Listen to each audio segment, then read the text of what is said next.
Hi everyone, welcome to today's tutorial, and in this video I will be showing you how you can recreate this 3D text manipulation in Adobe Photoshop. Now it's super easy to do, and let me show you how that's done. So in this tutorial I'm going to show you the same effect, but it's going to be a little different. So it's going to be a second version of the same effect right here. So I've already opened up the same image over here, which is of this close-up of this road. Right, so first thing I'm going to do is I'm going to add a tilt blur, and I'm going to make this image a little bit blurry, right? So I'm going to go over here to my filters option, come over here to blur gallery and click on tilt shift. So I'm just going to bring it over here approximately and click on OK.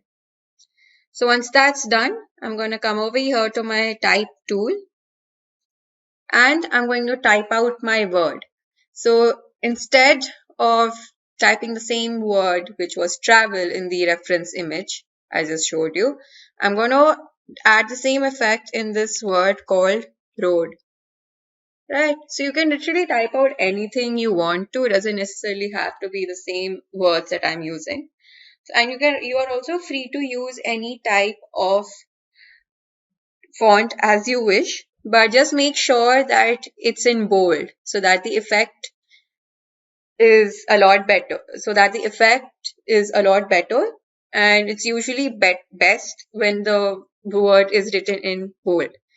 So I'm going to click on Control plus T so that just the text is selected, and I'm just going to make this a lot bigger like this and select this. So now what I'm going to do is now I'm going to start adding the 3D effect to this. So to do that, I'll be going to 3D and select this option which says new 3D extrusion from selected layer. Right. So once you do that, you get this kind of this effect. Right. So I'm just going to change this now. So I'm going to come over here to this small circle which says orbit the 3D camera. So when you do that, when you change it, you can actually see how you want your text to look like and as to which direction you want this to go, right? So it's up to you. So it's completely your experimentation and see which one looks best. So I'm going to leave that over there, right? So I'm going to come over here to my properties right here. And as you can see over here, the first thing I'm going to do is I'm going to change the shape preset, and I'm going to select this one, the second option from the second row like this. So as you can see that it becomes a little different like this. Right. So once that's done,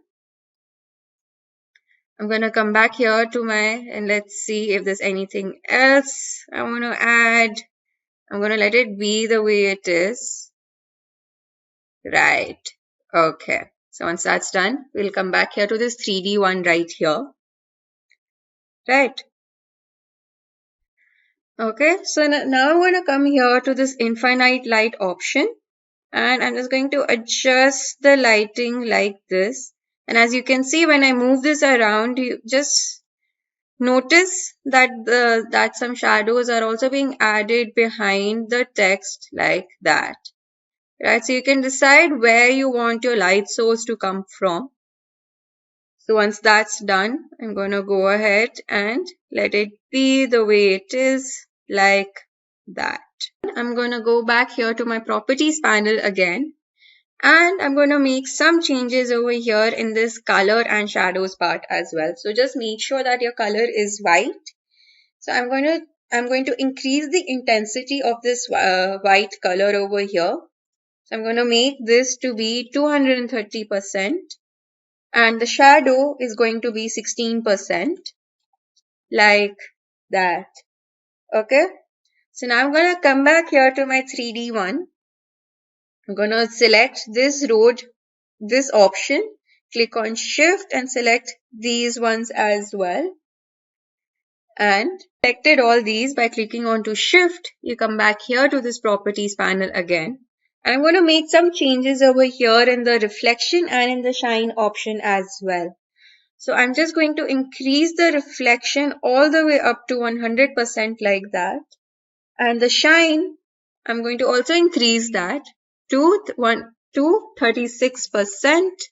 Wait, yeah, 36% like that.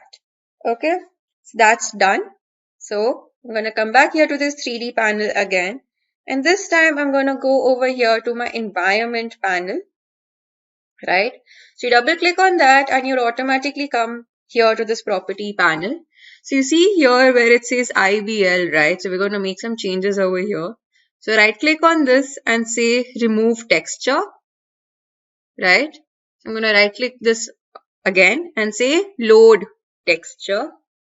And I'm going to use the same one, which is the close-up of this road, because we want that to be in our text over here, right? So we get this. So now you can just change it however you wanted it to be, right? So play around with the effect and see which one you like best. So once that's done, and once you're happy with it, I'm going to come back here to my 3D panel and I'm going to select this option which says current view. So when you click on that, you can see that how your text looks like, right? So once that's done, I'm going to come back here to my properties panel and let's see, there is one more thing that is left for us to do is, yeah, it's right here. So once you are done, you select this small cube right here which says render. So you just select on that and let the rendering process begin. So this will take a couple of minutes because we have added a lot of effects, and as you can see, you see this option which says here this small cube. You click on that and then the rendering process begins, right? So it will take a little bit of time and you can see that the whole rendering process right here. So be patient. Alright. So once the 3D render is done, we come back here to our layers panel and just select the background layer that like this. And now you can see this is how the final rendered final rendered 3D text will look like. So now that we have done this, now that we have finished, we can now finally go and save our file. So in order to do that, I'll be going to File and clicking on Save As. So by default, as you can see that the file name is going to be the same as my image name, but I do not want that, right? So I'm just going to save this as, let's say, yeah, 3D text. Yeah, I'm just going to save it in the 3D text manipulation version 2. And I'm going to select yes and okay.